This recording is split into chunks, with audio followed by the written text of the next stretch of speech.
horror o droga na hindi angkop sa mga bata. Hindi nga makapaniwala itong si Minchi na matutugunan pa ang kanyang problema dahil dito lang naman siya pinuntahan ng kanyang kumare kung saan inaanyayahan nga siya nito na mag-ensayo para sa nalalapit umano na concert ng Rosabelas. Ngunit nag-aalanganin itong si Minchi dahil baka galit pa rin hanggang ngayon sa kanya si Dara.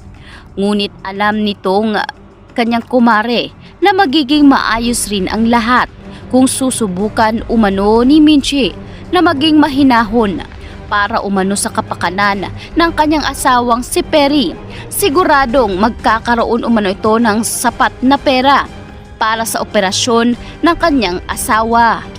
Kaya dahil sa pagiging desperada na ni Minchi ay papayag nga ito sa kanilang kahilingan.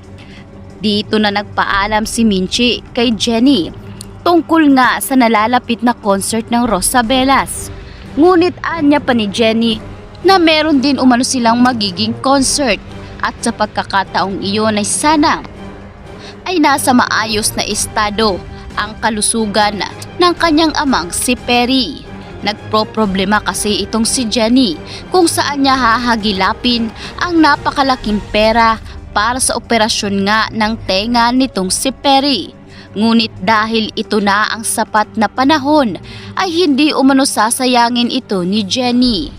Habang dito naman nakatagpo itong si Megan ng lalaking magpapatibok ng kanyang puso na kung saan nakita niya ito sa isang club na kumakanta ito ng napakamalamig na tinig. Dito kaya mabibighani ang puso ni Megan.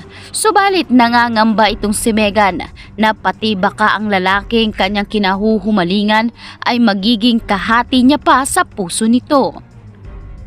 Kaya naman agad-agad ay dito na bumalik si Megan sa kanilang pamamahay. Nagulat si Dara dahil lasing ang kanyang anak. Dito niya pinayuhan si Megan na hindi porket marami umanong problema ay kinakailangan ng lunurin ni Megan ang kanyang sarili. Kaya naman dito'y binalita ni Megan na meron umano siyang nakilalang lalaki. Matipuno, ngunit nag-aalala siya na baka pati ito ay maging problema pa nila ni Jenny.